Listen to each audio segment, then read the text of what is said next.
नमस्कार, मैं Anushree Bhardwaj रागलाल news channel के प्रदेश बुलेटिन में आप सभी का स्वागत करती हूँ। तो चलिए नजर डालते हैं इस वक्त की प्रमुख खबरों पर। 20 गांव की 5,838 एकड़ भूमि को लेकर भूमि बचाओ आंदोलन जारी। सूखी नदी का कहर देख घबराए क्षेत्रवासी। ट्रैफिक ड्यूटी होमगार्ड ने सड़क पर मिले 1.5 लाख कीमत की OTDR मशीन को किया स्वामी के सुपुर्द। कांग्रेस कार्यकर्ताओं ने पुतला दहन कर भाजपा सरकार को कहा महिला विरोधी सरकार। टेंट हाउस में लगी भीषण आग, हुआ लाखों का नुकसान। ज्ञानव्यापी मस्जिद पर इलाहाबाद हाईकोर्ट का बड़ा फैसला। ASI सर्वे को दिखाई हरी झंडी। अब खबरें विस्तार से। बाजपुर के 20 गांव की 5,838 एकड़ भूमि को लेकर चलाया जा रहा भूमि बचाओ आंदोलन दूसरे दिन भी जारी रहा, जहां लोगों ने सरकार से अपनी भूमि का मालिकाना हक वापस लेने की मांग की। संवाददाता शुभम गंभीर की रिपोर्ट। बहुत से जो हमारे सम्मानित प्रधान या इस समय ये सरकार को यही कहना है कि जो हमारे साथ ये जुल्म करा है इसको वापस ले दे। हमें पगले कुत्ते नहीं काटा कि यहाँ रात को मच्छर लड़ रहा है और यहाँ बैठे हो, घर का काम सारा छोड़ा हुआ है। सरकार को सोचना चाहिए। हमारे जिला अध्यक्ष गए थे आज से 15 के दिन पहले, तो मुख्यमंत्री से मिले थे। उन्होंने ये कहा था कि जो किसानों की जो जितनी मांगे हम पूरी करेंगे, मगर जब तक पूरी नहीं होती तब तक हमें क्या एतबार है। वैसे हमें उम्मीद है कि मुख्यमंत्री जी हमारी बात को मान लेंगे और ये काम हो जाएगा। अगर नहीं हुआ तो आंदोलन तो जारी रहेगा, क्या उम्र भर यहाँ बैठना पड़े। जब हम दिल्ली में बगैर मकान के, बगैर खाने पीने के, बगैर साधन के, बगैर नहाने धोने के 13-14 महीने निकाल सकते हैं, तो यहाँ तो हमारा घर है। यहाँ तो आज कसम खाई हम लोगों ने कि जब तक ये सरकार जो है, ये जो बनाया हमारे जमीन बंधक रखी है, जब तक ये पाक साफ नहीं होती, जब तक घरों को नहीं जागे, कसमें खाली सबने। और रोज हमारे आदमी जो 30-40 आदमी रात को बैठते हैं, दिन में तो काफी भीड़ रहती है। आज जो सबसे पहले तो सुबह जो बैठक हुई थी हमारे सम्मानित प्रदेश अध्यक्ष करम सिंह पड्डा जी की अध्यक्षता में, तो पहला निर्णय तो ये लिया गया उसमें कि ये आंदोलन में अब जो राजनीतिक लोग होंगे, जो किसी भी पार्टी के निर्वाचित जनप्रतिनिधि हैं, उनको मंच से यहाँ बोलने की अनुमति नहीं होगी। ये तय किया गया है कि वो आए और अपना समर्थन दे सकते हैं, समर्थन का स्वागत है, लेकिन जो आंदोलन का मंच होगा उससे वो अपना संबोधन नहीं कर पाएंगे। एक तो ये बात तय की गई है। दूसरा ये तय किया गया कि प्रातः 10 बजे रोजाना जो हमारी किसान प्रतिज्ञा है भूमि बचाने को लेकर के, उस प्रतिज्ञा को दोहराया जाएगा और किसी पर भी ऐसा व्यक्तिगत आरोप प्रत्यारोप जो है वो नहीं होगा। नैनीताल और उसके आसपास के क्षेत्रों में रुक रुक कर हो रही बरसात के चलते जनजीवन अस्त व्यस्त हो गया है, तो वहीं नदी नाले पूरी तरह से उफान पर हैं। आपको बता दें कि पहाड़ों में हुई भारी बारिश के चलते हल्द्वानी के गौला पार की सूखी नदी में अचानक पानी आने से विजयपुर गांव का संपर्क कट गया है। रास्ता भी घंटों बंद रहा। यहाँ तक कि नदी में पानी आने से बच्चे भी अपनी जान जोखिम में डालकर नदी पार कर स्कूल जाने को मजबूर है। संवाददाता दीपक अधिकारी की रिपोर्ट।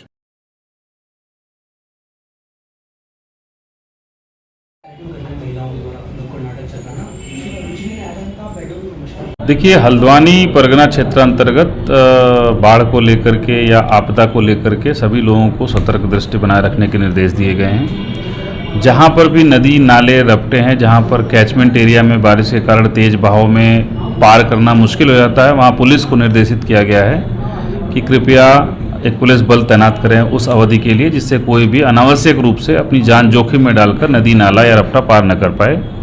संपर्क मार्गों की जहां तक स्थिति है, इस परगने में अभी तक कोई संपर्क मार्ग के कटने की सूचना प्राप्त नहीं हुई है। बाकी अगर भविष्य में इस प्रकार की कोई सूचना प्राप्त होती है तो तत्काल संबंधित विभाग को लिखा जाएगा और मरम्मत कराने के लिए या खोलने के लिए जैसी भी स्थिति होगी निर्देश दिए जाएंगे।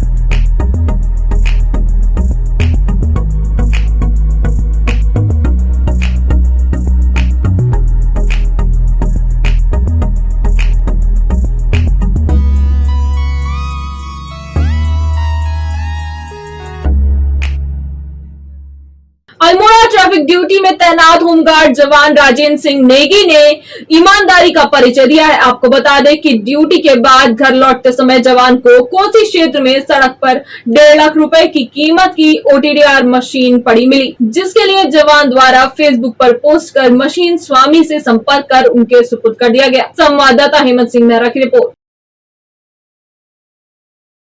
हल्द्वानी में कांग्रेस कार्यकर्ताओं ने राज्य सरकार के खिलाफ प्रदर्शन करते हुए सरकार का पुतला दहन किया। महिलाओं के खिलाफ लगातार बढ़ रहे प्रदेश में अपराध के विरोध में हल्द्वानी विधायक सुमित्र देश और कांग्रेस महानगर अध्यक्ष गोविंद बिष्ट के नेतृत्व में कांग्रेस कार्यकर्ताओं ने राज्य सरकार का पुतला दहन किया और सरकार को महिला विरोधी करार दिया। संवाददाता दीपक अधिकारी की रिपोर्ट। ये जो मुश्तद्दे हैं, भाजपा के गुंडे हैं, ये जो मुश्तद्दे हैं, भाजपा के गुंडे हैं। लगातार जिस प्रकार से देश की मैं बात करूं, प्रदेश की मैं बात करूं, जो हिंसा महिलाओं के खिलाफ जो एक हिंसा का वातावरण पूरे देश में है और महिलाओं के प्रति जो शोषण इस राज्य की सरकार के अंडर और जो केंद्र की सरकार है उसके रहते हुए हो रहा है, अभूतपूर्व है।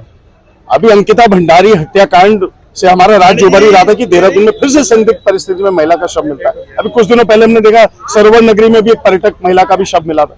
महिलाएं जब उत्तराखंड में सुरक्षित नहीं रहेंगी तो इनका कोई ये नारा झूठा साबित होता है कि ये बेटी बचाने की सरकार है और बेटी को पढ़ाने की सरकार है। और बहुत बड़ा यहाँ पे न्याय के साथ खिलवाड़ हो रहा है। महिलाओं के जो हक हैं और हकूक है उनका तो वैसी वो महंगाई और उससे परेशान है, बेरोजगारी से अपने घर में, लेकिन उसके साथ साथ जो हिंसा और शोषण हो रहा है, इससे बड़ा कलयुग और इससे बड़ा रावण राज्य आज तक उत्तराखंड के इतिहास में नहीं आया। देखिए, जो प्रदेश के अंदर बिगड़ती हुई कानून व्यवस्था है उसके विरोध में आज राज्य सरकार का पुतला दहन किया जा रहा है। आज स्थिति क्या हो गई है कि भाजपाई इतने दमनकारी हो गए हैं कि लोकतंत्र नाम की कोई व्यवस्था इस प्रदेश में दिख नहीं रही है। जिस तरीके से एक महिला के घर में घुसकर व्यभिचार करने का काम कर रही है भाजपा का एक बड़ा नेता जिस तरीके से घर में घुस के ये कार्यक्रम कर रहा है, और देखिए किस तरह की बिगड़ती कानून व्यवस्था है कि यहाँ का मंत्री सड़क पे लोगों को मार रहा है। और आज ही रुद्रपुर में देखिए कि एक दोहरा हत्याकांड हुआ है।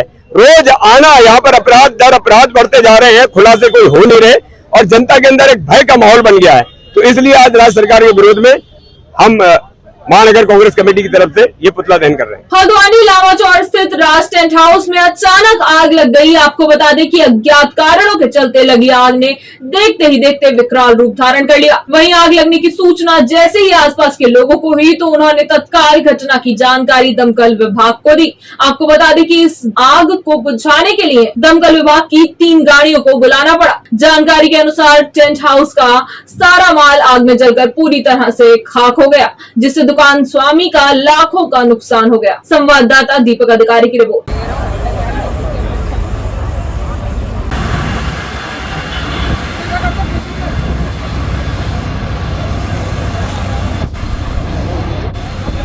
ज्ञानवापी मस्जिद पर इलाहाबाद हाई कोर्ट ने बड़ा फैसला सुनाया है। कोर्ट ने इंतजामिया मस्जिद कमेटी की याचिका को खारिज करते हुए ज्ञानवापी मस्जिद के ASI सर्वे को हरी झंडी दे दी है, जिसके बाद देश भर में ज्ञानवापी को लेकर सियासत जारी है। वहीं उत्तराखंड हाई कोर्ट के इस फैसले का स्वागत किया जा रहा है। संवाददाता सुनील राज की रिपोर्ट। ज्ञानवापी को लेके माननीय उच्च न्यायालय इलाहाबाद में एक निर्णय आया है जिसमें ASI को सर्वे की अनुमति दी गई। मुझे लगता है कि सर्वे होना चाहिए। सब लोग इससे सहमत हैं और इसमें सब लोगों को सहयोग करना चाहिए। अगर इतिहास में कुछ गलतियां हुई हैं तो उन्हें सुधारने की आवश्यकता है और एक प्यार मोहब्बत आपस में एक अच्छा वातावरण बने, दोनों समाज के लोग आपस में वो माहौल बनाएं कि जिससे हम टेबल टॉक्स के लिए बैठ सकें। मैं तो इतना ज़रूर कहूँगा कि अगर कुछ लोग ये भी कह रहे हैं कि वहाँ पर योगी जी ने भी बोला, जैसे कि आप कह रहे हैं कि मंदिरों के ऊपर आकृतियाँ हैं, त्रिशूल के निशान हैं, तो सर्वे में साबित हो जाएगा है कि नहीं है। अगर हैं तो समाजों को सोचने का विषय है कि इतिहास में अगर कोई गलतियां हुई हैं तो हम उससे सुधार करेंगे। हमारी चिंता इस बात की होनी चाहिए कि हम जो बातें आपस में बैठ के तय हो जाएं, वो न्यायालय तक जाके वो पॉलिटिकल इश्यूज ना बने, हम उनमें बैठ के आपस में समन्वय स्थापित करें। जोर जबरदस्ती कोई काम करने की कोशिश कोई भी पक्ष ना करे।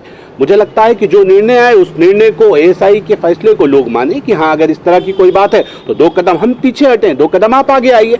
लेकिन जो जरूरतें हैं, अगर हम प्यार और मोहब्बत का वातावरण पैदा करेंगे तो चीजें पॉजिटिव जाएंगी। क्योंकि शरीयत में जितना मैं जानता हूं, क्योंकि मैं भी उसी धर्म से आता हूं, उसी समाज से आता हूं, मैंने सुना है अपने बुजुर्गों से कि अगर कहीं जमीन पर विवाद है तो वहां मस्जिद नहीं बनाई जा सकती, और अगर वो मस्जिद बना दी जाएगी तो उस मस्जिद में नमाज नहीं होगी।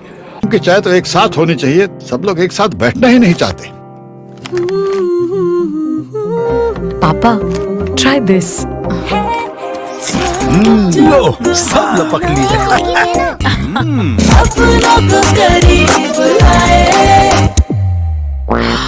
ये क्या हाल कर दिया है रूम का? बस कल से चाय? कल से चाय मेरे रूम में। देवर पान नमकीन। उत्तराखंड में इस बार मॉनसून गरज कर बरस रहा है। अकेले जुलाई माह की बात करें तो वर्षा सामान्य से 32% अधिक दर्ज की गई है। मौसम वैज्ञानिक रोहित थपलियाल ने बताया कि उत्तराखंड में 1 जून से 7 जुलाई तक मॉनसून 16% अधिक रहा है, जबकि आने वाले दिनों में मॉनसून के सामान्य रहने की संभावना है। आपको बता दें, अगले कुछ दिनों में मॉनसून एक्टिविटी बढ़ेगी, जिससे राज्य के अधिकतर इलाकों में हल्की से मध्यम वर्षा मिलने के आसार है। विशेषकर मंडल के जनपदों में भारी वर्षा की संभावना व्यक्त की गई है। संवाददाता सुनील राज की रिपोर्ट।